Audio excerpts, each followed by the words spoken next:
How could a just God, a God so just that almost every page of the Quran praises his fairness, desire that women be treated so unfairly? When the Ma'alim told us that a woman's testimony is worth half of a man's, I would think, why?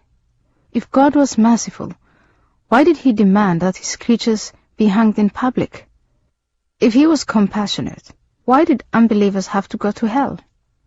If Allah was almighty and powerful, why didn't he just make believers out of the unbelievers and have them all go to paradise? Today I know that we were risking all sorts of genetic abnormalities in our offspring, but we had absolutely no idea of such a thing. In Somalia, as in much of the Middle East and Africa, marriages between cousins are often seen as the safest unions possible. They keep the family wealth together, and any possible conflict will be quickly resolved by the couple's relatives. Sister Aziza told us about the Jews. She described them in such a way that I imagined them as physically monstrous. They had horns on their heads and noses so large they stuck right out of their faces like great beaks. Devils and jinns literally flew out of their heads to mislead Muslims and spread evil. Everything that went wrong was the fault of the Jews. The Iraqi tyrant Saddam Hussein, who had attacked the Islamic Revolution in Iran, was a Jew. The Americans who were giving money to Saddam were controlled by the Jews. The Jews controlled the world, and that was why we had to be pure, to resist this evil influence. Islam was under attack, and we should step forward and fight the Jews, for only if all Jews were destroyed would peace come for Muslims.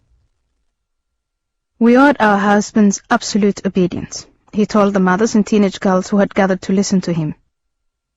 If we disobeyed them, they could beat us. We must be sexually available at any time outside our periods, even on the saddle of a camel, as the hadith says. This wasn't any kind of loving partnership or mutual giving. It didn't even sound possible.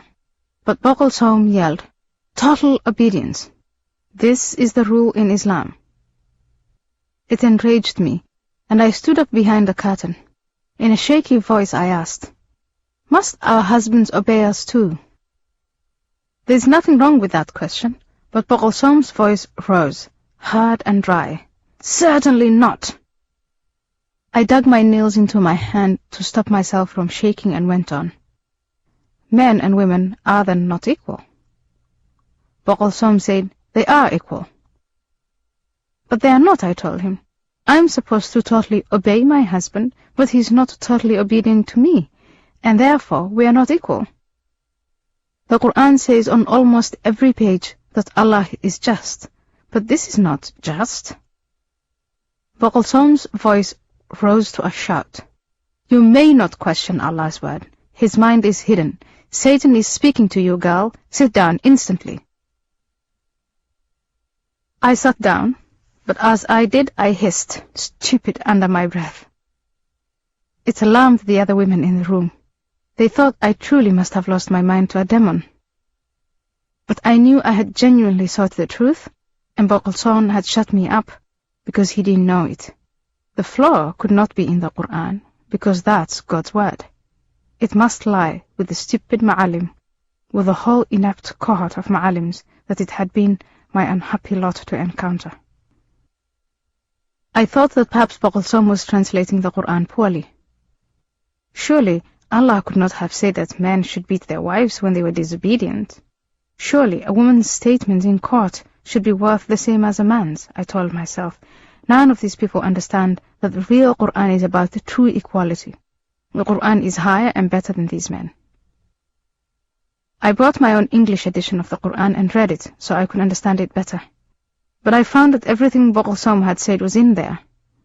Women should obey their husbands, women were worth half a man, infidels should be killed.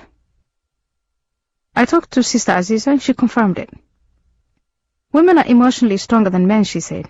They can endure more, so they are tested more.